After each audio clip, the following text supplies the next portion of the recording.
Hello mga kol, welcome back na naman dito sa ating YouTube channel. For today's video mga kol, pakita natin yung ating bagong finish na DE64W top of the line K6A engine turbo, double power slide, all-wheel drive. So check natin mga kol, then tapusin natin yung video para malaman natin kung magkano ang presyo sa ganitong setup. Ayan, so makita natin to. Yung kulay ng ating unit is color orange. Ayan, so luro, fully tinted yung unit natin mga kol. Ayan, makita natin. Tapos dito naka 3 layer headlights. Yan po yung kanyang headlight. Ito yung ating high beam, low beam, park light at saka yung ating signal light. Dito naka smiley grills. So ito yung last production sa mga DE64W.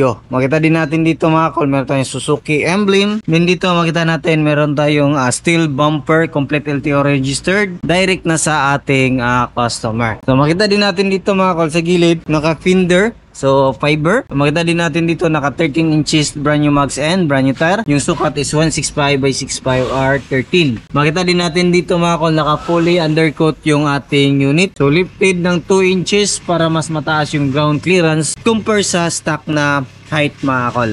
Ayan, makita din natin dito meron tayong chrome side mirror with lights. Meron tayong rain visor. Ayan, makita natin. Then, dito sa poste, kinulayan natin ng color black para magmukhang buong salamin po yan mga kol. Meron siyang auto step, power slide. Yan, makita natin. Double power slide. Pag double power slide mga kol is meron siyang auto step. Yan. So meron ding minsan na dumating galing Japan na original is walang auto step. Yan. So goods. Dito naglagay tayo ng top load carrier na gutter type mga kol. So yan yung top load carrier natin. Then dito sa likuran, complete spoiler, original. Tapos dito naglagay tayo ng aluminum ladder. Ayan, makita din natin dito nakatayo na yung ating T-light, clear T-light, basta mga smiley edition. Ayan. Dito naman naglagay tayo ng stepboard. Yan yung stepboard natin. Then dito yung ating plate holder para hindi mabend yung plaka natin. Meron tayong dalawang camera. Itong isa is 9 inches Android stereo at saka yung ating dashcam. Ayan. So meron tayong every wagon emblem. Dito naman sa likuran makita natin naka siya, brand new matting na siya. Ayan. Tapos dito naka plastic cover na yan, left and right. Then naka VIP ceiling setup. So yun yung ceiling niya. Yun yung request ng ating client. Dito naman tayo sa loob. Yun, power slide. Makita natin dito brand new yung ating seat cover. Tapos meron siyang armrest with cup holder. Then pwede natin yan i-unfold para magkasya yung tatlong tao dito sa likuran. Then power window yung ating sliding door. Makita natin naka brand new matting. Dito naman basta D64W is naka plastic cover. Then dito makita natin yung ating jack, tie range at saka riser dito sa gilid. So power slide goods, function. Dito naman tayo sa front. Makita natin dito brand new na din yung cover dito.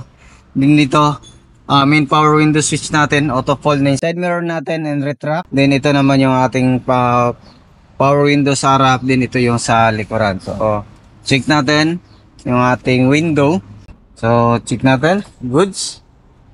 Ito sa likuran, check natin. Yan, so goods lahat ng window natin mga kol. Ito sa harap, goods.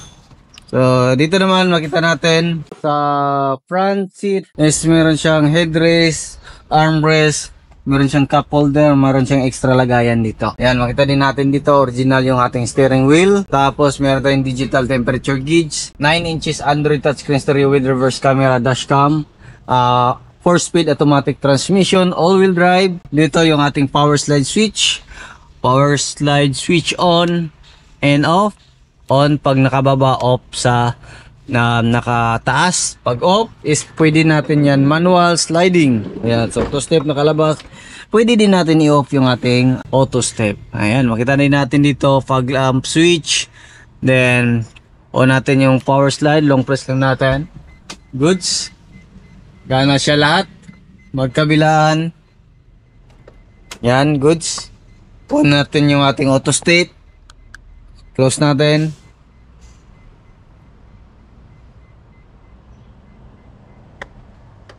Goods. Open. Yan, function yung ating auto step. Yan, so dito yung dashboard natin is back to original yung ating kulay. Yan mga kol. Ilaw dito. Yan, function lahat. Sun visor kompleto. So start natin yung makina natin. Yan, naka-andar. So maganda yung kanyang muffler nito kasi original na. Ayan o. So naka-double exhaust na original. So yan is original pa sa Japan. Kaya binalik lang natin. Ayan. So yan yung kagandahan nito. So makita natin dito, meron siyang extra lagayan. Ayan. So start. Naka-auto na yung kanting aircon. Naka-digital. Then, dito na tayo sa makina. Lipin natin yung makina niya. So ito yung makina niya.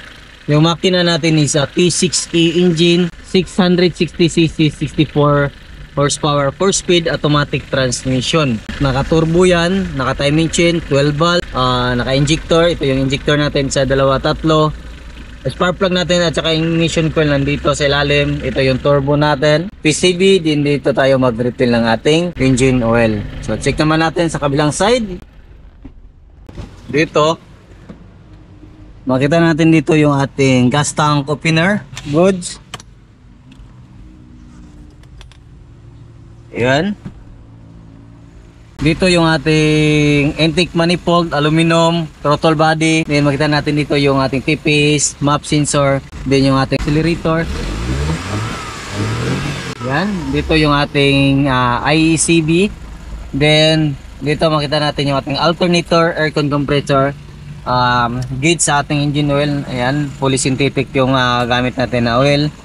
Then dito yung ating ATF gauge. Then main fuse box, air filter housing, din yung ating ECU. So yan yung mga nandyan. So check natin yung sa hood natin kung ano yung mga makikita natin dito. Ayan, napakaangas, napakaganda. So hood opener dito. Yan. Dito naman makita natin yung ating windshield washer reservoir. Yan, ito yung radiator cap natin. Coolant reservoir nandito. Then yung ating brake fluid reservoir. So itong relay na to is, ito yung relay ng ating low beam left and right. So ito, relay dito. So halimbawa, nagka-problema yung headlight, check nyo lang to. Yan, so yan lang yung setup natin ngayon mga call.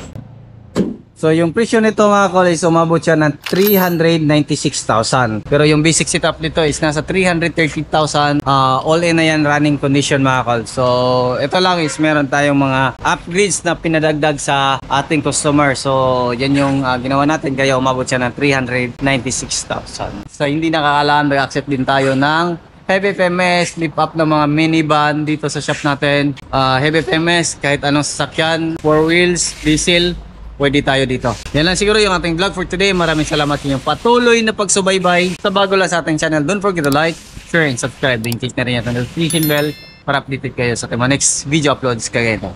Ingat po mga call and bye bye. God bless po.